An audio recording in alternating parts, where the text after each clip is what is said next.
Guys competition दोस्त channel में आपका स्वागत है। दोस्तों आज का टॉपिक है हमारा डिविजिबिलिटी रूल्स। दोस्तों डिविजिबिलिटी रूल्स में यह सेकंड पार्ट है। पिछले पार्ट में हम आपको बता चुके हैं कि कैसे 1 से लेकर 11 तक की संख्याओं को हम देखते हैं कि किसी संख्या में इन संख्याओं का भाग जाएगा कि नहीं, मतलब किसी संख्याओं में 2 का भाग जाएगा कि नहीं, 3 का, 4 का, 5 का, 6 का, 7 को हमने छोड़ दिया था क्योंकि उसका एक स्पेशल कॉन्सेप्ट है। 8, 9, 10, 11 मतलब 1 से लेकर 11 तक की सभी संख्याओं से हम आपको बता चुके हैं कि किसी संख्याओं में इन संख्याओं का भाग जाएगा कि नहीं। तो आज का हमारा टॉपिक है दोस्तों डिविजिबिलिटी रूल्स। ये सेकंड पार्ट है, इसमें हम आपको बताएंगे कि 7, 13, 17, 19, 23, 29, 31, 37, 41 इन सभी संख्याओं से किसी संख्या में भाग जाएगा कि नहीं। दोस्तों और एक बहुत अच्छी बात क्या है इसमें कि इन सभी संख्याओं का एक ही नियम है दोस्तों, जिसको हम कहते हैं ऑस्कुलेटर मेथड। दोस्तों इस तरीके से ये ऑस्कुलेटर मेथड आपको कोई नहीं बताएगा और आप वीडियो सर्च करके देख लेना यूट्यूब पे, कहीं भी आपको इस तरीके का मेथड नहीं मिलेगा और कम से कम ऐसा तो बिल्कुल नहीं मिलेगा जिस तरीके से हम आपको बताने जा रहे हैं। ठीक है दोस्तों, तो शुरू करते हैं।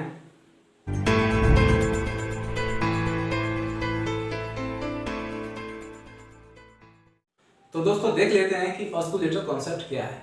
दोस्तों किसी भी संख्या का ऐसा गुणज, किसी भी संख्या का ऐसा गुणज जिसमें अगर हम या तो एक जोड़े या एक घटाएं, जिससे वो संख्या 10 से मतलब 10 से पूर्णतः विभाजित हो जाए, 10 से कंप्लीटली डिविजिबल हो जाए, तो वो जो रिजल्ट आएगा उसको ही हम ऑस्कुलेटर कहेंगे।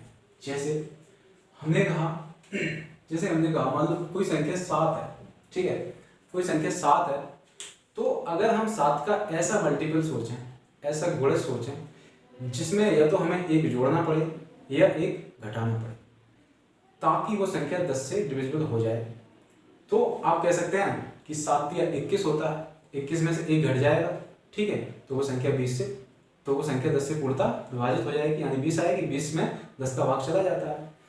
फिर आप ये भी सोच सकते हैं कि हम 7 का ऐसा मल्टीपल ये भी सोच सकते हैं कि 7 7 49, पहले हमने एक घटाया था, उसके बाद एक जोड़ देगा, 7 7 49 और एक 50, 50 में 10 का भाग चला जाएगा।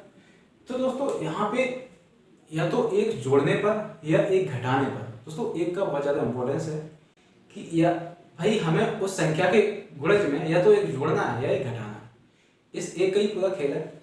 तो जो ऑस्कुलेटर है, ऑस्कुलेटर 2 तरीके से आपका निकल सकता है, या एक आपको जोड़ना पड़ जाए या हो सकता है कि एक आपको घटाना पड़ जाए। तो ऑस्कुलेटर दोस्तों पॉजिटिव हो सकता है और नेगेटिव हो सकता है। पॉजिटिव कब होगा?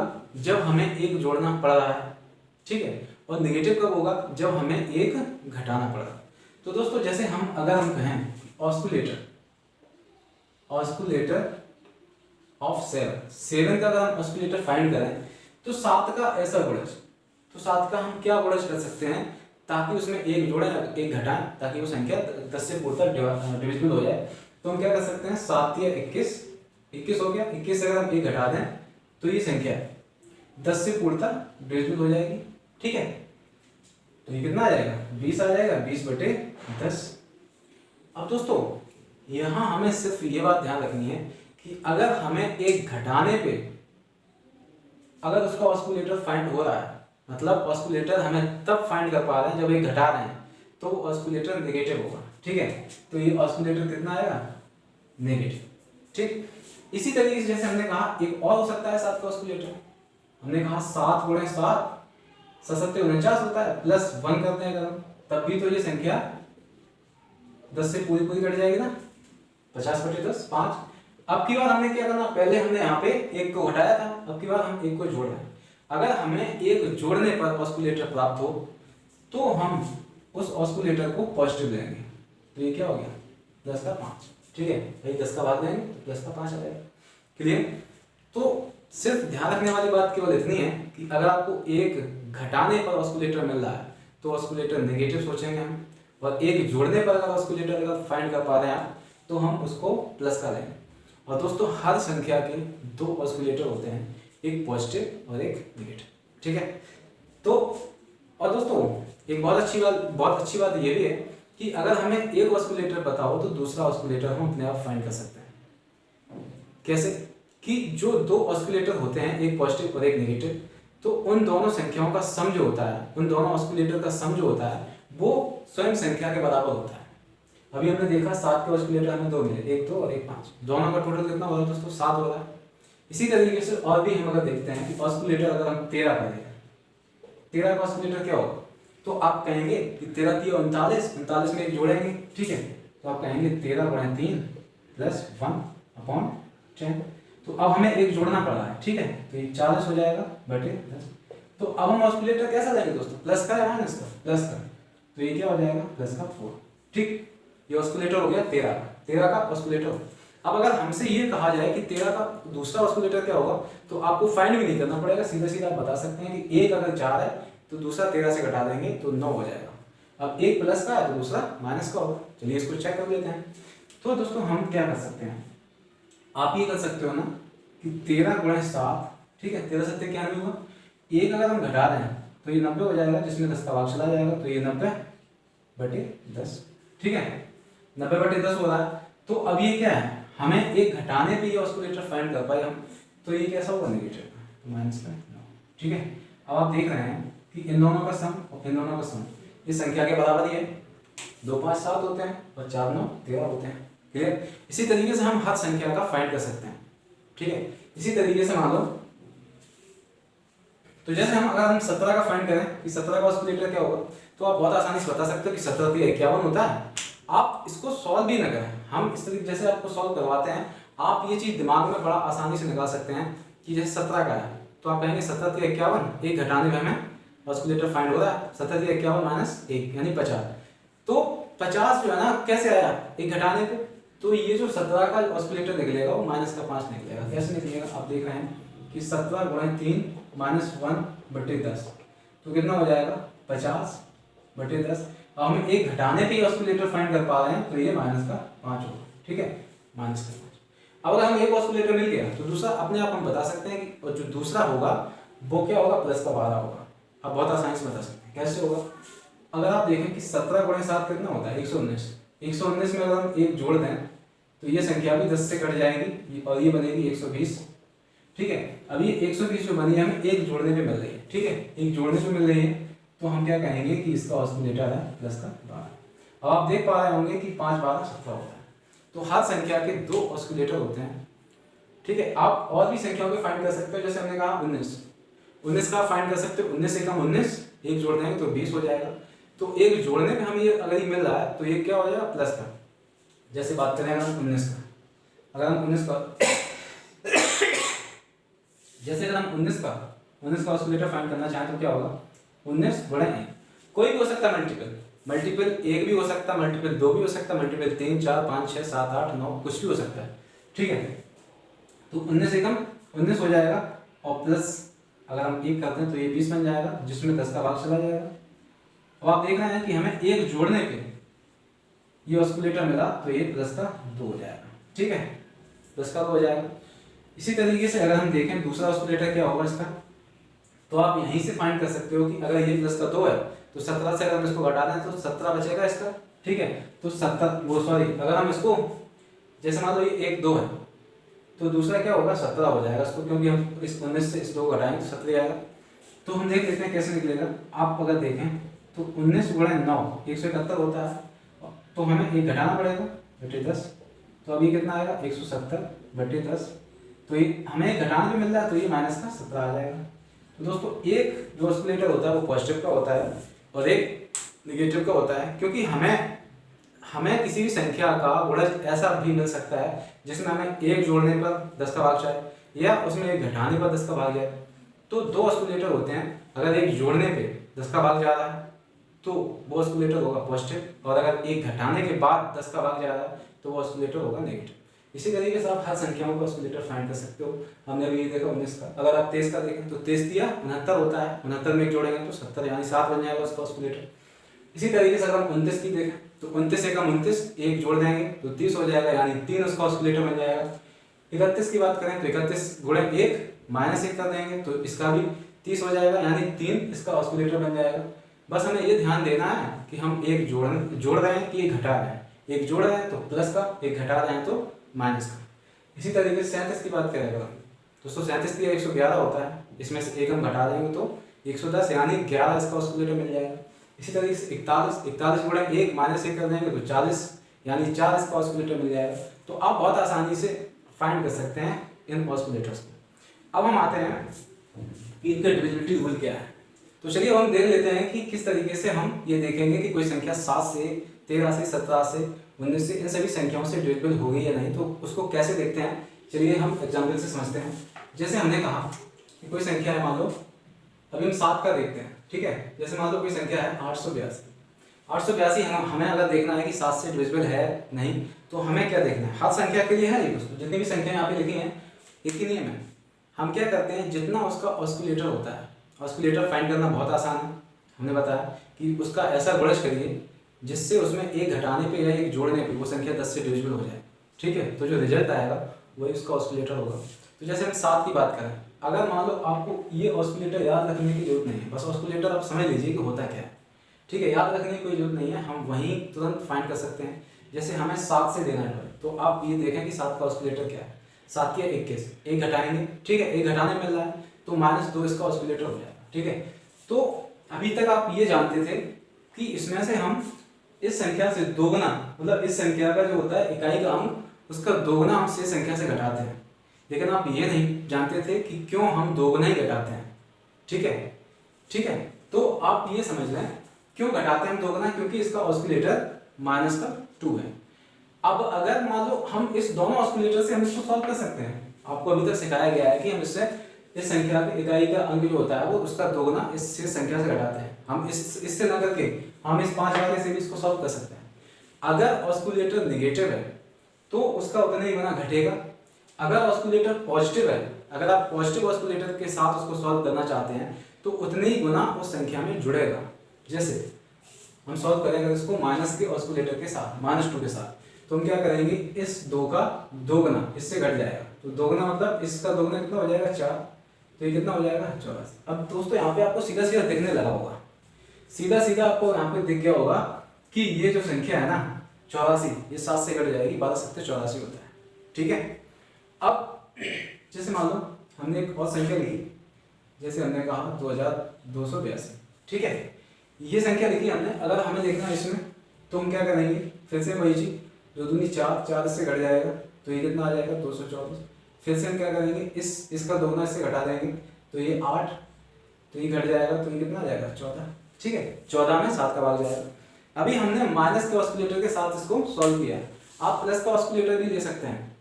आपको डिसाइड ये करना है, आप किसी भी ऑस्कुलेटर से इसको सॉल्व कर सकते हैं। 2 ऑस्कुलेटर होते हैं, कोई भी ऑस्कुलेटर के साथ इसको सॉल्व कर सकते हैं। बस आपको ध्यान ये रखना है कि कौन सा ऑस्कुलेटर आपके लिए सिंपल पड़ेगा। जैसे सपोज करो आपने इसमें ले, ये जैसे कोई संख्या 29 आपको चेक करना है, तो अगर आप 26 लेंगे तो उस संख्या का 26 गुना, उस संख्या का 26 गुना आपको घटाना पड़ेगा। लेकिन आप 26 का पढ़ा नहीं आप जानते हैं तो आप 3 लीजिए ना, ठीक है, 3 लीजिए। इसमें आप 7 लीजिए, जो जिससे आपको सिंपल पड़े उससे आप उसको फाइंड करें। जैसे मान लो अगर जैसे ये इस 7 में हमें ये -2 सिंपल पड़ रहा ज़्यादा, आप अगर प्लस के से करना चाहें तब भी आंसर आएगा। जैसे हमने इसी संख्या को ले लेते हैं, 882 था ये, हमें ये सॉल्व करना है 5 का ऑस्कुलेटर लेके, यानी प्लस का 5 लेके। तो अगर ऑस्कुलेटर पॉजिटिव है तो ये संख्या जो वहां घट रही थी अब वो जुड़ेगी, यानी इसका 5 गुना अब इसमें जुड़ेगा, ठीक है। तो 2 का 5 गुना कितना होता है, 10। तो 10 जब जुड़ेगा तो ये कितना हो जाएगा, 98। तो 98 में 7 का भाग जाएगा, 14 7 98, यानी सॉल्व हो गया, ठीक है। मान लो इसमें देखना होता है करना 22 82, तो हम क्या करते हैं, फिर से वही चीज, 2 5 10 10 अब इसमें जुड़ेगा, क्योंकि हमने ऑस्कुलेटर कैसा लिया है, पॉजिटिव, तो जुड़ेगा तो ये कितना हो जाएगा, 238। अभी हमें पता नहीं लग रहा तो हम क्या करेंगे, फिर से इस 8 का 5 गुना इसमें जोड़ देंगे, 8 पंचे 40 होता है। अब देखो 63 आ गया, 7 63, यानी ये संख्या 7 से डिविजिबल है, ठीक है, ये संख्या 7 से डिविजिबल है। एक और संख्या ले लेते हैं, जैसे मान लो सब कुछ करो 30 24, ठीक है। अगर इस संख्या हमें देखना है कि 7 का भाग जाएगा कि नहीं, तो आप दोनों से कर सकते हो इसको सॉल्व, चाहे आप -2 को लेके या प्लस का 5 लेके। तो चलो हम प्लस का 5 आपको बता देते हैं, क्योंकि माइनस का सब जानते हैं। प्लस का 5 करेंगे तो क्या होगा, 4 पंचे 20, 20 हमें जोड़ना है क्योंकि ऑस्कुलेटर प्लस का है, तो जोड़ेंगे तो ये 322 हो जाएगा। फिर से हमें क्या करना है, इस 2 पंचे 10, 10 इसमें जुड़ जाएगा तो ये 42 हो जाएगा, यानी 42 में 7 का भाग जाता है, तो इस पूरी की पूरी संख्या में भी 7 का भाग। इसको अगर माइनस से करना चाहते हैं तो आप ऐसे कर सकते थे, अगर माइनस से करना चाहते हैं तो माइनस का ऑस्कुलेटर 2 होता है, तो हम क्या करते हैं, इस 4 का 2 इससे घटता, तो ये घटता जब तो 12 से 8 जाता है 4 हो जाता है, तो और ये कितना रह जाता है यहाँ पे रह जाता है 254, ठीक है 254 हो जाता है। तो अब हमें फिर से क्या करना होता, इस दुगना इसका दुगना इससे घटाते, 4 दूनी 8, 8 घट जाएगा तो ये 21 आएगा और 21 में 7 का भाग चला जाता है। तो दोस्तों हम किस तरीके से फाइंड करते हैं कि जो संख्या है इकाई का अंक उसका कितने गुना जितना उसका ऑस्कुलेटर है, शेष बची हुई संख्या में से या तो घटता है या उसमें जुड़ता है, डिपेंड करता है कि ऑस्कुलेटर आपका कैसा है। प्लस का है तो उसमें जुड़ेगा, माइनस का है तो उससे घटेगा, शेष संख्या से घटेगा। और ये प्रोसेस हम तब तक करते हैं जब तक हमें साफ साफ न दिख जाए कि ये संख्या उस दी गई संख्या से डिविजिबल है या नहीं। ठीक है दोस्तों, जैसे अब हम 13 में एग्जाम्पल देख लेते हैं। जैसे अगर हम 13 का एग्जाम्पल देख लें तो एक संख्या है 35 23, ठीक है 35 23, इसमें 13 का भाग जाएगा या नहीं, तो आप दोनों ऑस्कुलेटर से इसको फाइंड कर सकते हैं। ठीक है, आप पे डिपेंड करेगा कि हम कौन सा ऑस्कुलेटर लें ताकि हमें कैलकुलेशन में सहायता हो। आप 4 लेंगे तो 4 गुना करना पड़ेगा, आप 9 लेंगे तो 9 गुना करना पड़ेगा, अगर 4 लेंगे तो 4 गुना उसमें जोड़ना पड़ेगा, और 9 लेंगे तो 9 गुना उसमें से घटाना पड़ेगा, क्योंकि 9 नेगेटिव का ऑस्कुलेटर। तो चलिए हम इसको 4 से करके दिखाएं आपको। हम क्या करेंगे, 3 चौक 12, 12 इसमें जुड़ जाएगा, तो 12 जब जुड़ जाएगा तो ये 364 आएगा। अभी हमें नहीं पता चल रहा है, फिर से हम क्या करेंगे, इस 4 का 4 गुना, अब इसमें से अब जोड़ दें, 4 गुना कितना होता है 16, तो ये 52 आ जाएगा, और 13 चौक 52 होता है, हमें पता चल गया। तो ये संख्या 13 से कट जाएगी। इसी को आप नेगेटिव के साथ अगर सॉल्व करते तब भी वही आंसर आता। आप देखना एक बार, 35 23 नेगेटिव मतलब अगर हम माइनस का 9 लेंगे तो क्या करेंगे, हम इस इकाई के अंक का 9 गुना इसमें से घटाएंगे, तो 3 में 27 होता है, 27 घटाएंगे तो ये कितना होगा, 12 से 7 जाएगा 5, और ये 4 से 2 जाएगा 2, तो ये 325 हो गया, 325 हो गया। अब हम फिर से क्या करेंगे, इस 5 का 9 गुना अगर हम इसमें से घटाएंगे तो 5 में 45 होता है, ठीक है 45 से ये जाएगा 32, तो 13 आ जाएगा, माइनस का 13 आ जाएगा, ठीक है, तो 13 में 13 का भाग जाता है। तो इस तरीके से हम सॉल्व कर सकते हैं। ठीक है भाई, संख्या वो डिविजिबल होनी चाहिए, चाहे माइनस की हो चाहे प्लस की। ठीक, अब जैसे बात करते हैं, एक और संख्या दे देते हैं, हमने कहा 34 19, तो आप किसी भी ऑस्कुलेटर से इसको सॉल्व कर सकते हो। चलिए प्लस के से करके दिखाएं, तो क्या करेंगे, 9 चौक 36 इसमें जुड़ जाएगा, तो ये कितना हो जाएगा 377। अभी हमें अगर नहीं पता चल रहा है तो हम फिर से क्या करेंगे, 7 चौक 28 इसमें और जोड़ देंगे, तो ये 5 65 में 13 का भाग चला जाएगा।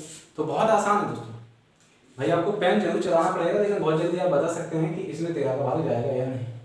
ठीक, इसी तरीके से अगर आप नेगेटिव के से सॉल्व करना चाहते तो ये कितना था 34 19, नेगेटिव का ऑस्कुलेटर 9 है, तो इसका 9 गुना यानी 81, अब इससे घटता तो कितना हो जाता आपका 260। ठीक है, तो 260 आप सीधे से दिख रहा है, 13 दूनी 26 होता है, इसमें सीधे सीधे भाग जाता हुआ दिख रहा है आपको, तो आप दोबारा से उस प्रोसेस को नहीं करना चाहेंगे। ठीक, अब जैसे मान लो कोई संख्या ऐसी होती, जैसे मान लो कोई संख्या इस तरीके की है कि उसके पीछे 0 0 0 0 है, तो 0 0 हमें सब काट देना है। जैसे मान लो हमसे कहा जाता कि कोई संख्या है 32 37 और इसके पीछे 0 लगे, तो हम क्या करेंगे, इन सबको काट देंगे जी। इसके काटने के पीछे लॉजिक क्या है दोस्तों, कि अगर हम 0 के साथ इस प्रोसेस को करेंगे ऑस्कुलेटर वाले को, तो हमें क्या करना होगा भाई, अगर हम 4 लेंगे तो इसका 4 गुना करना पड़ेगा 0 का, और 0 का चाहे जितना गुना करो वो 0 ही आएगा, और 0 को किसी में जोड़ो या घटाओ कोई फर्क पड़ता नहीं है। तो यहाँ तक ये बार बार हम जो कोशिश करेंगे वो तुम्हारी बेकार ही होगी, तो हम 0 काट सकते हैं। ठीक है, तो अब हमें अगर देखना है कि इस पूरे में 13 का भाग जाएगा कि नहीं, तो हमने 0 तो काट दिए। अब हमें इससे करना है, क्या करेंगे, या तो 4 ले लें या 9 ले लें। 4 ले लें तो क्या होगा, 7 चौक 28, 28 में जुड़ेगा तो ये कितना हो जाएगा 351। अब हम फिर से क्या करेंगे, इसका 4 गुना, ठीक है, इसका 4 गुना इसी में जोड़ देंगे, तो इसका 4 गुना कितना होता है 4, यानी 39, 13 3 39 होता है, यानी इस पूरी की पूरी संख्या में 13 का भाग जाएगा। ठीक है दोस्तों, आई होप आपको समझ में आ गया होगा।